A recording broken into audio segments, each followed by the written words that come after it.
Advocate জেরা খান পান্না, আপনাকে সশ্রদ্ধ সালাম আজকের এই মহান স্বাধীনতা দিবসে। আপনার কাছে আমাদের প্রথম প্রশ্নই, 5 আগস্ট যে অভ্যুত্থানটি হলো, আহ যেমনটি হওয়ার কথা ছিল, তারপরে এসে আপনার আপনার প্রতিক্রিয়া কি? 5ই আগস্ট পর্যন্ত তো আমি কোটা বিরোধী আন্দোলন হিসেবে জানতাম। 5ই আগস্টের পর এরা টার্ন করলো অন্যদিকে, রাইট উইং এ, যে কারণে তাদের কাছ থেকে আমি নিজেকে বিচ্ছিন্ন করলাম।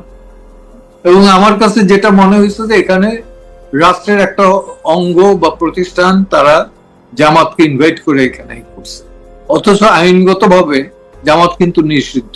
এই দায় দায়িত্ব তো শুধু শিবিরে দিলে হবে না।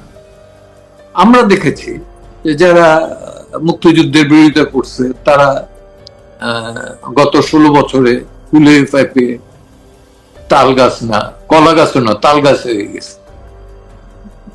এই দায় দায়িত্ব তো অন্য কেউ নেবে না, এটা আওয়ামী লীগকেই বহন করতে হবে, ছাত্রলীগকেই বহন করতে হবে। যে ছাত্রলীগ আমি করতাম সেই ছাত্রলীগ না, ক্ষমতা নাই। আর একটা বিষয় দেখেন আপনি, আওয়ামী লীগের শেখ হাসিনা পরে দ্বিতীয় নেতৃত্ব কে? নাই, উনি এটা সৃষ্টি করেন নাই। তৃতীয় নেতৃত্বে কারা? সেই জায়গাটা নাই। ছাত্রলীগের অবস্থা কি? নাই, ই থেকে বের হয়ে আসছে। আর একটা হলো যে এখনো এখানে পুরো পাকিস্তানি কিছু এলিমেন্ট আছে যাদের সুযোগ সুবিধা আমরাই দিয়ে দিছি। আমরা না বলবো যে ক্ষমতাসীন যে আওয়ামী লীগ 16 বছর ছিল, ধরেন 14 সালে যদি 8 সালের পরে তো 14 সালের নির্বাচন, সেটা যদি ফেয়ারলি হইতো, বিএনপি করতে দিত বা অন্যান্য বিরোধী দলের করতে দিত, ধরে নিলাম ফর তর্কের খাতিরে আওয়ামী লীগ হারিয়ে গেছে, এই তো বড় জোর খারাপ হইতে পারতো, এই যে আওয়ামী লীগ হারিয়ে গেছে। কিন্তু হারিয়ে গেলে কি হইতো? বিরোধী দলের বসতে পারতো, তো পরের বার আবার 5 বছর পরে আসতে পারতো। এই যে ডেমোক্রেটিক প্র্যাকটিস, এটারে কিন্তু ধুলায় ধুলিস্যাৎ করে দিছে। এবং যে কারণে অনেক আগের বিষয়, 18 গেল, 24 গেল, তখনও তো একটা ফেয়ার ইলেকশন দিতে পারতো, তাও তো করেন। এক্স্যাক্টলি হ্যাঁ। কিন্তু যারা সরকারে রয়েছে অথবা ছাত্র সমন্বয়ক যারা নিজেদেরকে দাবি করছে, বা তারা যারা নতুন দল করেছে, জাতীয় নাগরিক পার্টি, তাদের সবার এদের মধ্যে কি একটা নেক্সাস রয়েছে? তাদের উদ্দেশ্য কি সব একই জায়গায়? আমি বলি, তাদের কিন্তু প্রতিনিয়ত দেখবেন যে ফিলোসফিক্যাল কনসেপ্ট বা পলিটিক্যাল কনসেপ্টের জায়গা থেকে শিফট করতেছে ডে টু ডে। এক সময় বলছে যে 71 না 24, পরবর্তী বলে যে না 71 বাদ দিয়ে 24 না 71 এবং তারপর 24। আবার রিসেন্টলি দেখলাম যে বললো যে না বঙ্গবন্ধুর ছবি থাকবে, তারা বল নাই।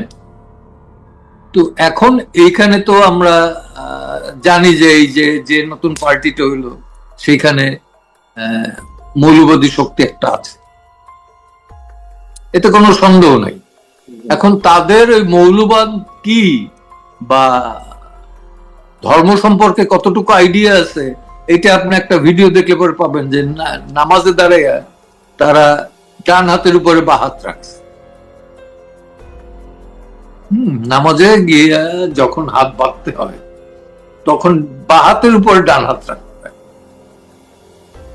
আমি দেখি নাই কাউকে ওইখানে, কেন যেন এরা ওই ছবি করে দেখাইছে যে এই করতেছে, নামাজে কিভাবে দাঁড়াইছে। আমি নাম বললাম না, আমি বুঝে, আমি এদের চিনি, ব্যক্তিগতভাবে চিনি যে নামাজ টামাজ যারা পরে, ছাত্রদের কথা আমি বলতেছি।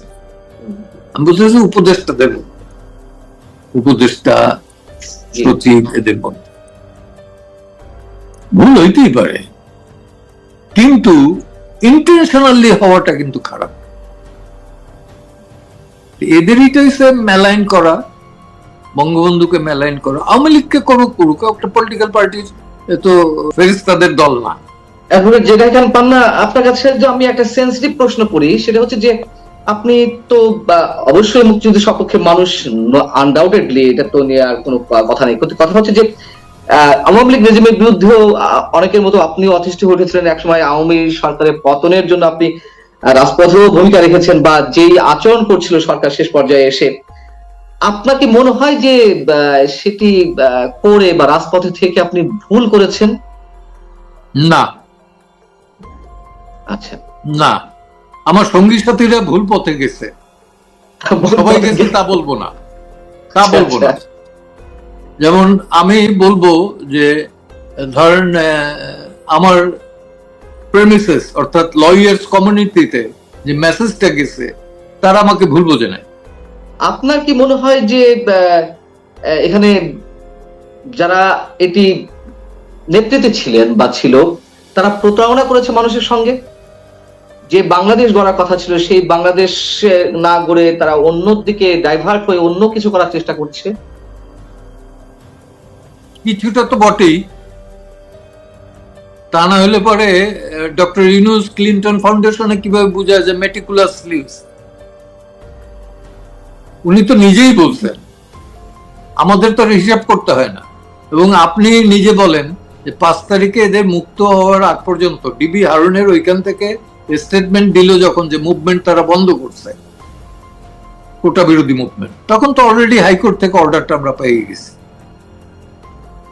এরপর তো মুভমেন্ট কেন বন্ধ হয় না আপনার খেয়াল আছে কিনা যে আমরা এই আদালতে দাঁড়াইয়ে সরাসরি বললাম যে গুলি বন্ধ করো, এই আরো অর্ডারটা চাই।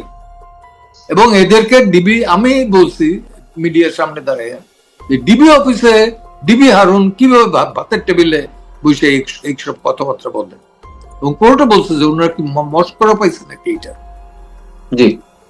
তো এরপরে কিন্তু তারা মুক্ত হয় আমাদের এই আইনজীবীদের আন্দোলনের কারণে।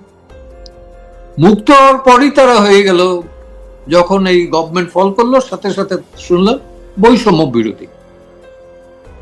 কোটা কিন্তু তারা এখনো রাখছে বজায়। এখন তো সব জায়গাতে কোটা আরো বেশি। হ্যাঁ, আরো বেশি। মুক্তিযোদ্ধা কোটা না, তাদের কোটা। জি, তাদের কোটা, এবং তাদের মনোনীত, তাদের কোটা, তাদের আয় ইনকাম তারা নিজেরাই বলে। কে জানি বলছে মানি ব্যাগ ছিল না, এখন লাখ লাখ টাকা বের হয় কোত্থেকে। তো এসব প্রশ্ন তো দাঁড়ায়।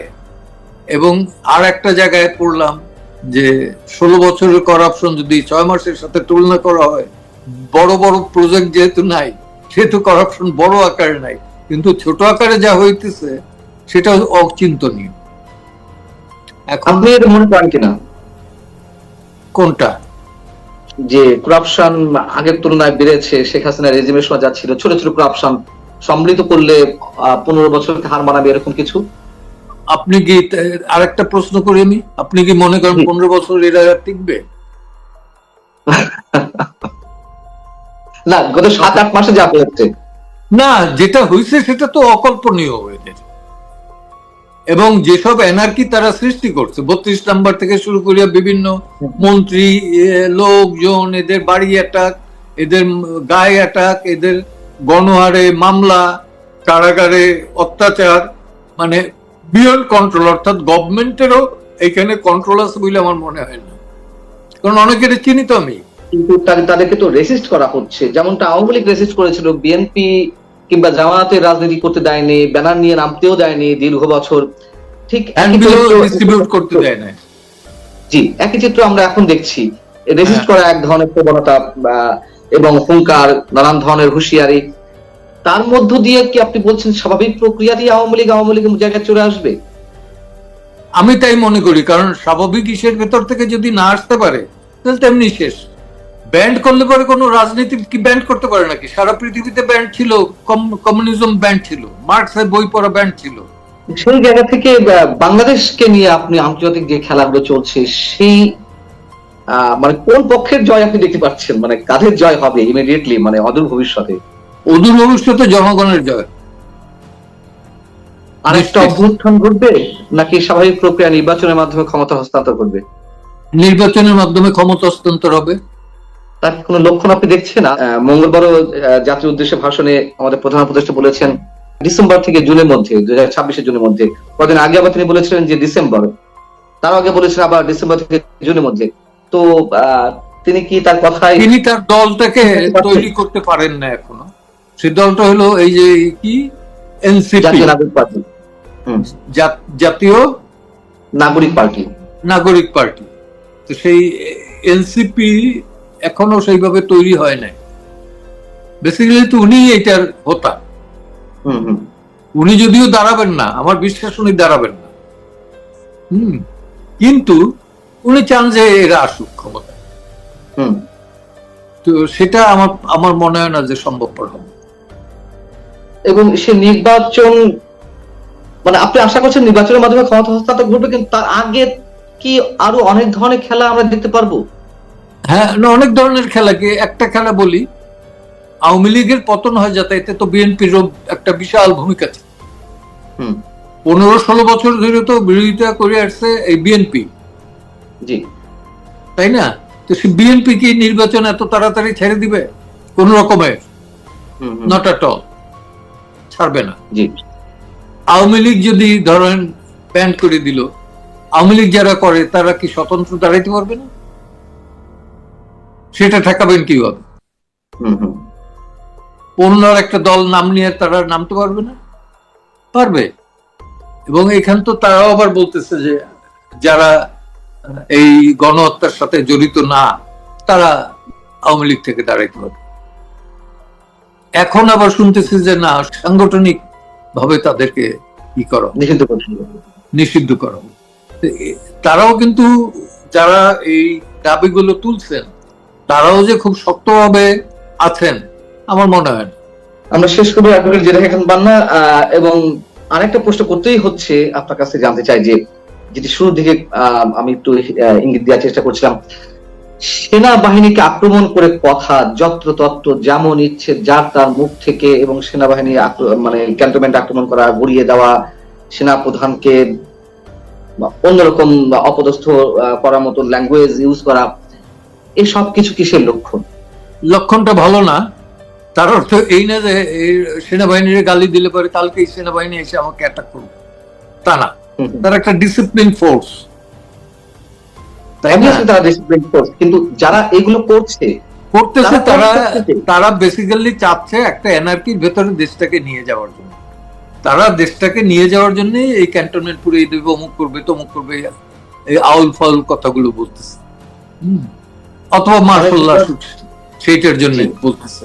কিন্তু আমার ধারণা এর কোনোটাই হবে না, কারণ এখানের মানুষ দীর্ঘদিন যাবৎ কিন্তু ভোট দিতে পারে না। এখন একটা ভোটের রাজনীতি চায়, ভোট দেওয়ার অধিকারটা এস্টাবলিশ করতে চায়। এখন পর্যন্ত তারা সেই জায়গাটা আসতে পারে না। তো মানুষের আকাঙ্ক্ষার ওই পর্যন্ত কিন্তু বাকি আছে, যেটা এই বৈষম্য বিরোধী বলেন আর কোটা বিরোধী বলেন, এরা কিন্তু ওইটা পূরণ করতে পারে না। অনেক ধন্যবাদ অ্যাডভোকেট জেরা খান পান্না আমাদেরকে এতটা সময় দেওয়ার জন্য। বিশেষ করে স্বাধীনতা দিবসে আবারও অবশ্যই লাখো শহীদের প্রতি, এবং আপনারা যারা এখনো জীবন্ত কিংবদন্তি হয়ে আছেন আমাদের মাঝে মুক্তিযোদ্ধা হয়ে, সবার প্রতি আমাদের সশ্রদ্ধ সালাম।